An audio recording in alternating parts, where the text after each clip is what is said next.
What's going on, YouTube? Welcome to Fresh Review. You're new to the channel. What we do here is review each and every game of the NFL season. This is, of course, the final game of the 2024 NFL season. The Super Bowl. The Philadelphia Eagles take on the Kansas City Chiefs. The Chiefs are looking to three-peat. The Eagles are looking to get their lick back and avenge their Super Bowl loss from a couple years ago. I was expecting a classic game. I got something even better. So let's go and dive right into it. The Eagles will get the ball first. They find themselves at midfield, and it's a 4th and 2. A little too long for the tush push, so they go out in shotgun. And A.J. Brown one-on-one. Jalen Hurts, perfect deep ball right to him. A.J. Brown catches it in stride, but there's a flag. Offensive pass interference is called on A.J. Brown. And, you look at the play. It looks like A.J. Brown double taps the dude on the face mask, so it's not a bad call by the referee or anything. They could have let it be a no call. They decided to throw the flag there. It is what it is. Not too mad at it. It's similar to the defensive holding call in the Super Bowl a couple years ago, where it's like it could have been a no call, and they've been like, okay, whatever. It could have been a flag, okay, whatever. It's one of those 50-50 either way. It is what it is. So, Eagles, 4th and 12, you got to punt now. Chiefs will get the ball. They would not do anything with it. They would punt as well, and that would give the Eagles the ball back. Now, the Eagles got down to a 3rd and 5, and it was in Kansas City territory, so there's another chance they probably go for it again. It had been a 59-yard field goal. Jalen Hurts throws this kind of a hospital-like ball to Dallas Goedert, and then there's helmet-to-helmet contact by Trent McDuffie. And this is another call where they didn't have to throw the flag. Technically, yeah, there is helmet-to-helmet contact, but it was marginal because Trent McDuffie definitely eased off when he saw Dallas Goedert wasn't able to catch the pass or anything. But they threw a flag. They called it unnecessary roughness, and that gave the Eagles an automatic first down. Eagles were able to capitalize off that. Jalen Hurts hits Jahan Dotson down the right sideline. That gets him down to the 1-yard line. And now it's time for the tush push. Easy work. Touchdown, Eagles. Now, what do the Eagles do after that? They force a 3-and-out. So the Chiefs have been out on the field for 2 drives, and they punt both times. They only play 7 plays. The Eagles go right back on the field now. Eagles are looking to extend their lead from 7-0 to 10-0 or 14-0 even. Eagles put together a really solid drive here. They get into field goal range, but on the 3rd down, similar to what happened a couple weeks prior, the Chiefs send a crazy blitz package. It comes through unblocked, and Hurts has to throw the ball. He tries to throw it out of bounds or maybe throw it down the sideline, but he can't really step into it. It kind of hangs in the middle of the field. And Brian Cooks, the safety, is able to rotate over and get a dive interception as he goes out of bounds. So great play there by the Chiefs. Great play call here by Steve Spagnuolo. But this is a great throw by Jalen Hurts. Y'all people don't see the vision. Let's say he doesn't throw the ball away there. They get sacked, or he doesn't throw the interception there. Jalen Hurts takes the sack. They're out of field goal range. It's 4th and forever, so you don't even want to go for it. You got to punt. Jalen Hurts threw this pick, and it actually pinned the Chiefs deep in their own territory. So even when Jalen Hurts makes a mistake, it's a brilliant move. This man's a chess grandmaster. Y'all don't see the vision, but I see the vision. That's why he's our cover athlete for back-to-back weeks. And what do the Eagles do? They force another 3-and-out on the Chiefs. So the Chiefs they had 10 plays, they have 3 punts. So they got 1 first down on the first play of the drive, and then punt, 3-and-out after all that. So punt, punt, punt. You love the defense the Eagles are playing right now. They force another punt.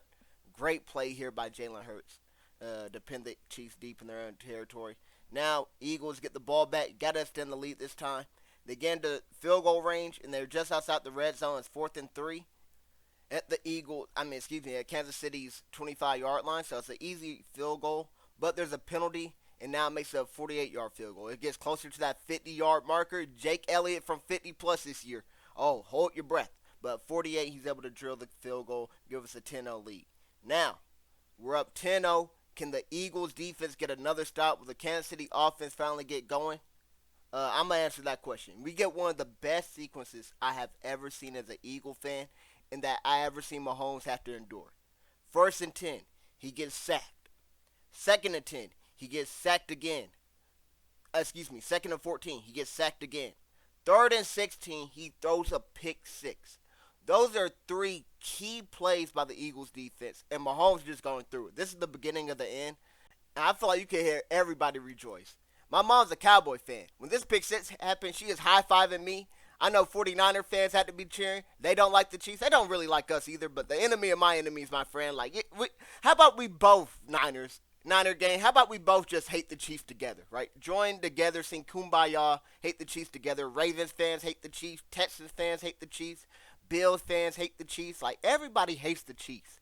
Everybody hates Taylor Swift too. So it's like everybody's just rooting for this beatdown to happen. And to see Cooper DeJean get the pick on the right side of the field, read Pat Mahomes like a book, then go all the way to the left side of the field, run down the left sideline, squeeze in for the end zone. Perfect. He's our punt returner, so you can definitely see his return skills there. It was his birthday. This man got a pick six on his birthday. I actually expected Saquon to get the pick six on his birthday. They share the same birthday February 9th.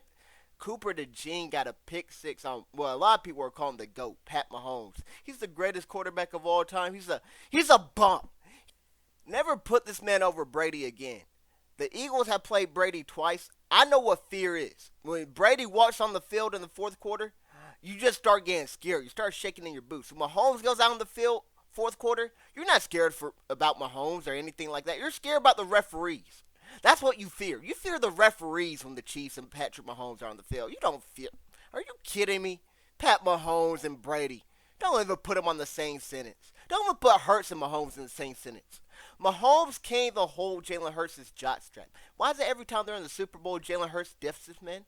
He gets diffed every time. Every time it's time to be better than Jalen Hurts. Your favorite quarterback cannot be better than Jalen Hurts. Josh Allen can't be better than Jalen Hurts. Lamar Jackson can't be better than Jalen Hurts. Patrick Mahomes can't be better than Jalen Hurts. Joe Burrow can't be better than Jalen Hurts. The list goes on and on, but you got all these people over Jalen Hurts. Are you kidding me? When the lights are the brightest, number one for the Philadelphia Eagles will always be there. I ain't worried about nothing, but we up 17-0, man. I'm hyped. I'm running around the living room. It was this moment I was feeling really good. I didn't think the game was officially over or anything, but I was definitely feeling really good.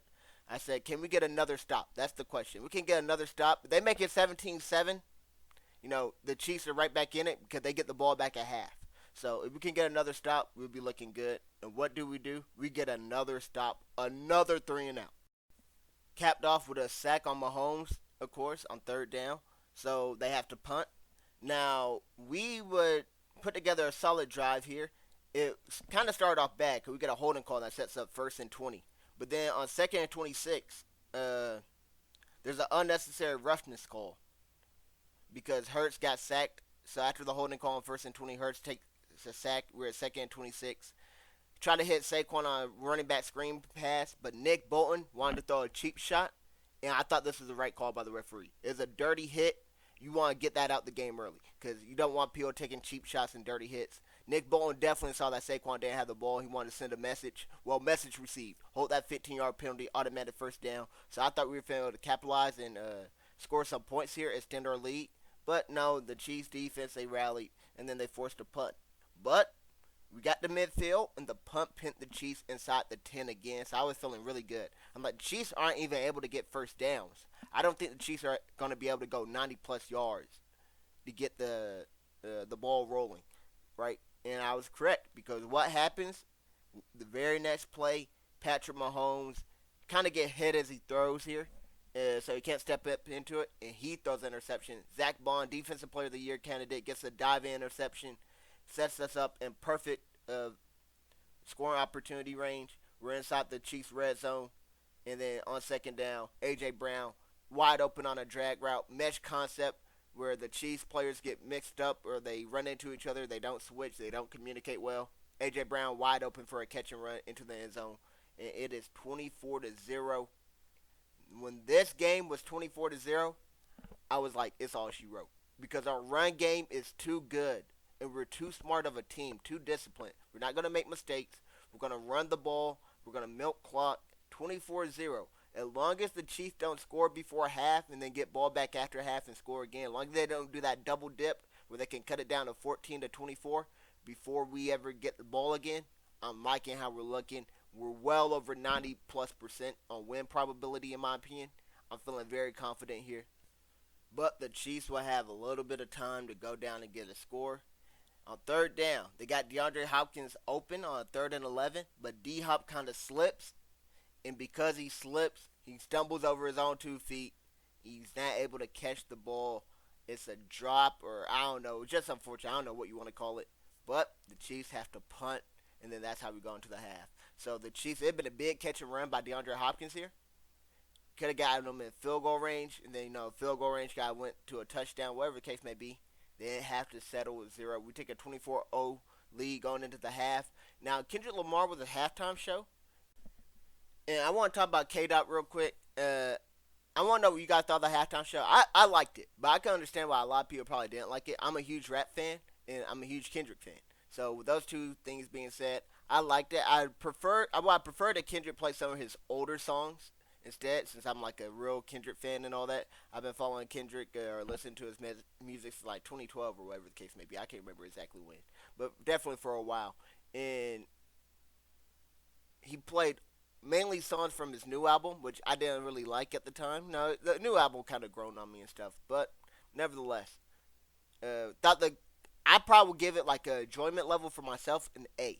But if I had to grade it with everything taken into consideration, I probably give it a B. I can see why a lot of people in the masses probably didn't like it as much because a lot of rap instead of hip hop. I feel like hip hop is more pop like, so more people could enjoy it. Pop music kind of universal. That's why they got a lot of pop artists and stuff.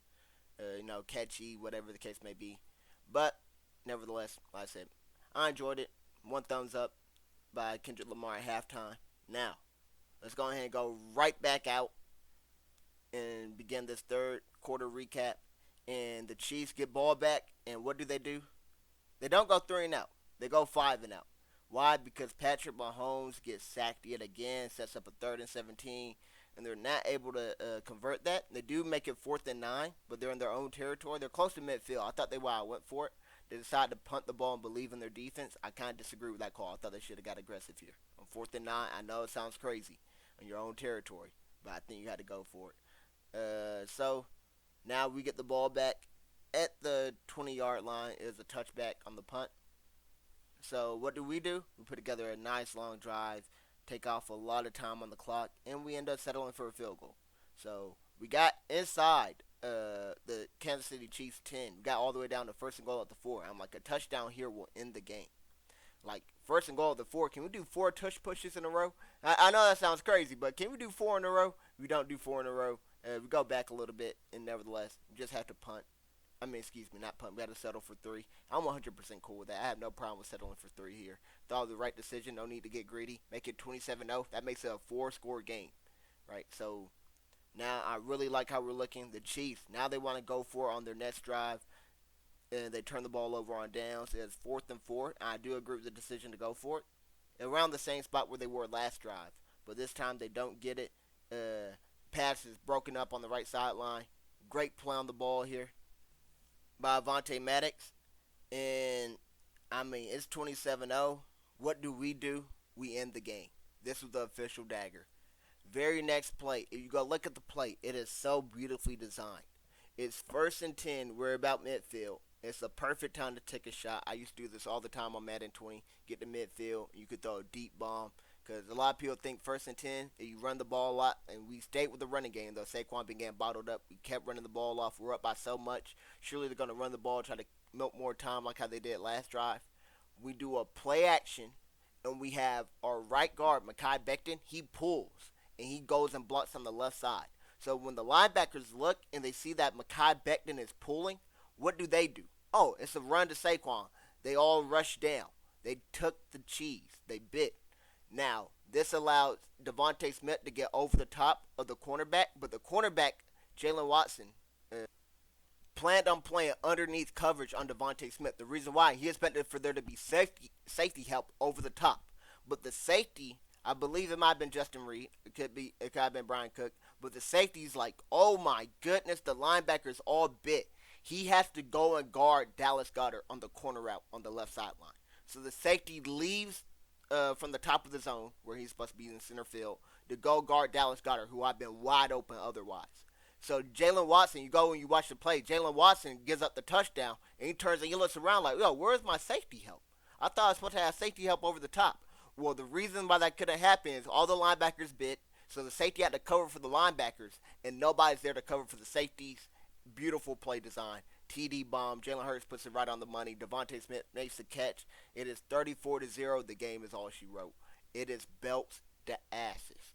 There was never a doubt, as one of these annoying analysts would say. Nick Wright, this obnoxious Chiefs fan, who you go look at his X or Twitter, anything we want to call it, he doesn't say anything when the games are going on. But let the Chiefs win a game on some fugazi, block field goal, or a team doesn't know how to call timeouts or get in field goal range and they turn the ball over, whatever the case may be. And then, never a doubt, the Chiefs had that game secured all the way. Nah, this is what never a doubt looks like. This isn't no referee bailing y'all out with a 50-50 call that always goes in your guys' favor. No. This is what never a doubt looks like. 34-0. Game was over right here and there. 100% guaranteed. 5 TD lead. This would have been the largest comeback in NFL history. The Chiefs were able to pull this off. And they're playing a team that's far superior, right? And they don't have Tom Brady, so I wasn't worried whatsoever. So after this, the Chiefs go down. They get a touchdown, their first touchdown of the game. Kudos to them. They finally decided to show up at the very end of the third quarter. Xavier Worthy had some big catches this drive. He had a really good game, but all that kind of came in garbage time. When they needed him most, he vanished. Call that man the Avatar. Nevertheless, they make the score 34-6. We would go down, get a field goal, extend our lead to 37-6. Mahomes, Chiefs, they go back on the field. They're trying to, get some garbage time yardage. Smack this man again. Pow, right in the kisser. Patrick Mahomes fumbled, strip sack. We recover in Chiefs territory, and we're able to extend our lead to 40-6. The starters are pulled out. The game's over. We're in the fourth quarter, 40-6. That's a 5-score game. And there's not even enough time. We could go out there and do quarterback kneels, and there's nothing the Chiefs could do. All right, so that's game over right there. So that's pretty much what we do. Pull our starters after we extend the lead to 40-6. The Chiefs get a garbage time touchdown. This touchdown went to DeAndre Hopkins, and they also get a 2-point conversion. We turned the ball over on downs, so they got the ball back. Kenny Pickett and stuff going for it in midfield. We just want to get the first down here and then take knees to get out of there. But we turned the ball over on downs. The Chiefs would score a touchdown one play later. Great deep bomb here from Patrick Mahomes to Xavier Worthy. Keep padding those stats, man. Keep padding those stats. But that pretty much be the end of the game. After that, just knee down. Once we recover the onside kick, and the final score is 40-22. So this game is very touch to great. I'm an Eagle fan. I loved every single second of it. I had a friend he asked me, "Will y'all prefer for it to be a good game?" I said no. Maybe we're playing the Bills or something, right? But you're playing the Ops. You're playing your rival. Beat them down so bad that they just don't even want to watch the film anymore. They're like Mahomes and the Chiefs will probably never rewatch that Super Bowl. They could be 55 years old. We could be in the year 2055, whatever. And they're like, I'm not watching that Super Bowl, man. Just bad vibes. Beat them so bad, every time they get on the football field, that's all they can think about. They see a football, they start getting PTSD. That's how you got to beat them. That's what we did, man. What a game this was. Absolutely loved it. But I'm trying to be unbiased here. So we're going to go ahead and go over the performances, and then I'm going to give the review, or the rating. So let's start with the Eagles, Super Bowl champs, Super Bowl MVP, Jalen Hurts here. 17-22 passing, really efficient. 221 passing yards, 2 passing TDs, 1 interception. When we needed him to make big plays, he was able to do it. Rushing wise, led the team in rushing, 11 carries, 72 rushing yards, and 1 TD. Picked up a lot of third downs using his legs. He's a problem, man. That's why I think Jalen Hurts doesn't get respected enough, because his adjustments at the line, you don't see all those. And I, as a watcher of the Eagles, see that a lot of these Saquon TD runs, not only is it because Jalen Hurts is a dual threat quarterback, so linebackers can't just run in because they do that. Jalen Hurts can keep it and then make you pay using his legs. But also, he does do a lot of these adjustments where maybe they had an original passing play, and then Hurts likes the look, and then say, all right, let's send off to Saquon here, or vice versa. Say, all right, well, they're going to try to stuff the box and stop Saquon. Now I can use my arm, beat him down the sideline. We got one-on-one with A.J. Brown or one-on-one with Smitty.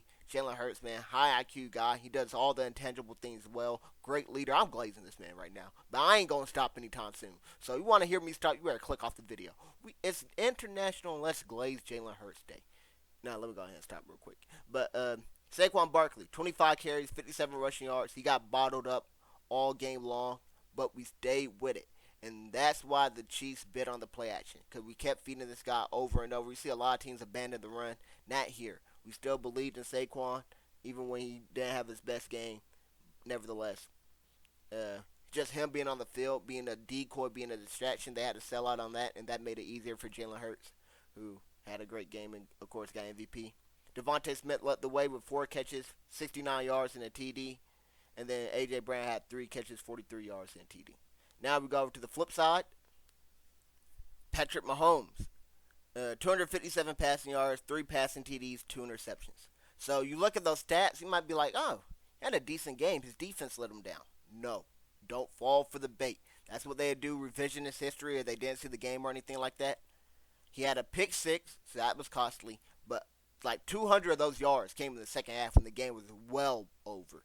All those touchdowns, second half, games well over. Like, no, not at all. He had a horrible game here.